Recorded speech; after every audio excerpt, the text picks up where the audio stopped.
Sabi pa rin po dito, magtatakda ang ating Panginoon ng isang araw na kanyang ipag-uupo sa sanlibutan ayon sa katwiran. So, yun ang bagay na hinihintay natin mga Kristiyano. Excited ka kung alam mo na ikaw ay naging mabuting Kristiyano. Pero ikaw ay makasalanan. Ayaw mo dumating itong panahon na ito. Hindi ka ready. Hindi ka handa. Pero kung ikaw isang Kristiyano na namuhay ka sa panahon na kung saan tayo rito, namuhay tayo ng ayos sa kalooban ng Panginoon, excited ka eh. Yung nga lang Christmas, kahit hindi po natin sineselebrate, lahat tayo excited eh. Bakit? Kasi maraming pagkain, maraming regalo. Although we are not celebrating Christmas, it's not part of our doctrine. Pero excited tayo as part of our culture. But nonetheless, hindi to biblical. Eh, what more pala kung meron ng final judgment? Isa ka sa mga winners ng eternal life. Abe, napaka-excited ko naman siguro talaga. Sana nandun ako sa libro ni San Pedro. Kapatid na Nelson, tatlo lang ang kasalanan mo. Nangupit ka, ito. O, pwede, pasok ka na. Sana ganun po, kadali, no? Tatlo lang yung kasalanan ko, nangupit ka. Ano pa ba pwede kong maging kasalanan? Wala, nagbagsak ka ng estudyante. Ano pa ba?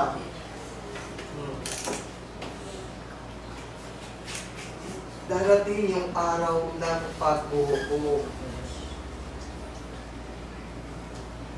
Lahat tayo.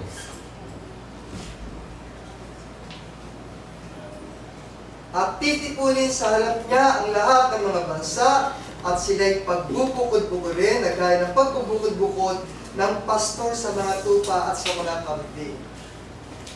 Ano kaya yun? Babae, lalaki? According sa gravity ng kasalanan, Diyos lang po ang may kaalaman. Pero malinaw dito, kung masama ka, definitely, hindi ka kasama ng mababait. Hindi ka kasama ng mga magmamana ng buhay na walang hanggan. Muli, tayong lahat ay kinakailangang mahayag sa harapan ng hukuman ni Kristo upang tumanggap ang bawat isa ng mga bagay na ginawa sa pamamagitan ng katawan ayon sa ginawa niya, maging mabuti o masama. Tuwa po. Tuwing lagi ko iniisip ko, nababasa ko ito, takot na takot akong gumawa ng kasalanan. Tayo ay bilang isang tao, weak po tayo eh, pagdating sa mga worldly pleasure of this world. Ano ba yung mga worldly pleasure of this world na yan? Pero may iba, talagang patuloy at patuloy po sila. Pero bilang mga isang Kristiyano, tayo po dito, tayo po rito na palaging gumaganap, sumasamba, nakakapakinig ng salita ng Panginoon. The day of the Lord will not be a surprise to us. Hindi na po ito, hindi na kayo magugulat eh. Dahil patuloy at patuloy natin tinuturo. Darating. May dadating na takdang araw. Pero yung mga nasa sanlibutan, hindi po nila ito alam.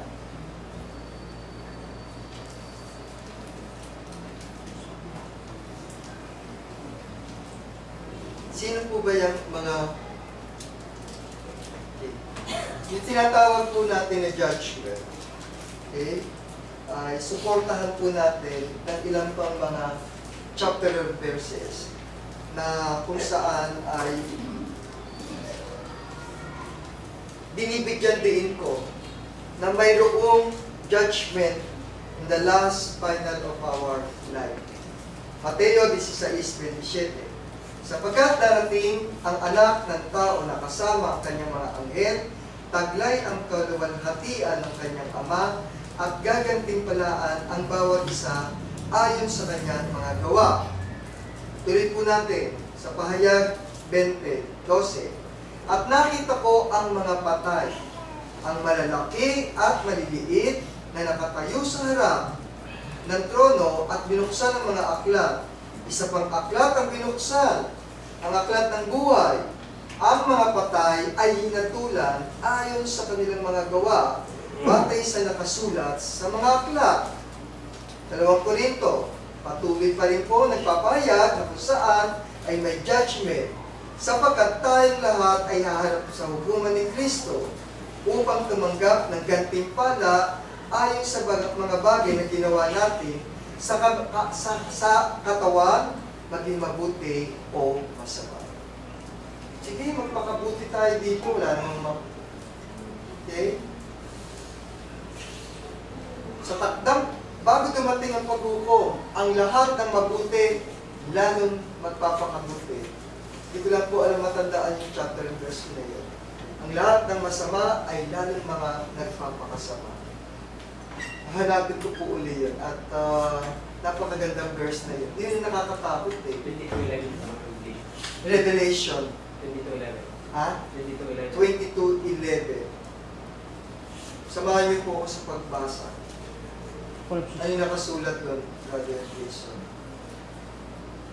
Ang liko ay magpakalipo pa, at ang marumi ay magpakarumi pa, at ang matuwid ay magpakatuwid pa, at ang banal ay magpakabanal pa. Yun po. Mangyayari at mangyayari. Kaya kung patuloy at patuloy natin, na ihihilig natin yung sarili natin sa kasamaan, ay talagang doon ka hihilig sa masama. Pero kung tayo gagawa, kikilos, na ihilig natin ang ating mga sarili sa kabutihan, malinaw po sa kasulatan. Are you ready to meet God? Sino po ang mga dapat natin na paalalahanan? Who are those needs to be reminded?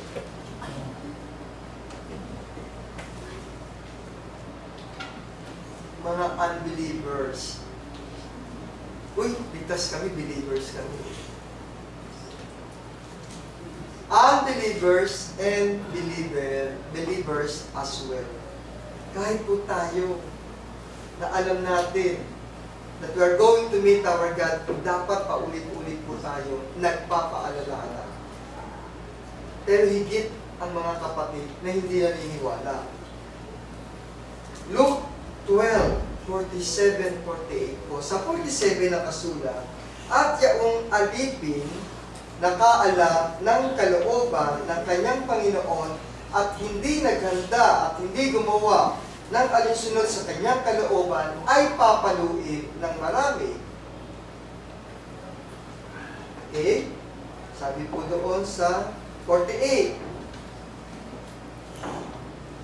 Dadapwat ang hindi nakakaalam at gumagawa ng mga bagay na karapat-dapat sa mga palo ay papaluin ng kaunti. Okay po. Ano po yung simpleng paliwanag? Dito po sa Lucas 12. Ang Lucas 12, 47 hanggang 48 po. Ito po ay nagbibigay ng isang aral tungkol sa responsibilidad at pananagutan natin sa harap ng Diyos. Sabi po rito, yun daw mga taong hindi ganap na nakakaalam sa kalooban ng Diyos, ngunit nagkasala ay haharap pa rin sa paghatol. Sino po ba itong mga tao na to na hindi alam na hindi ganap na nakakaalam?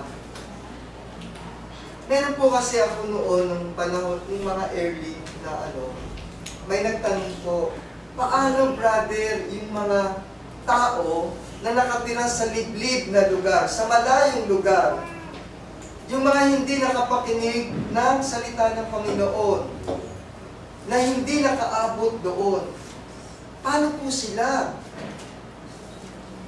Sila po ba ay palurusahan?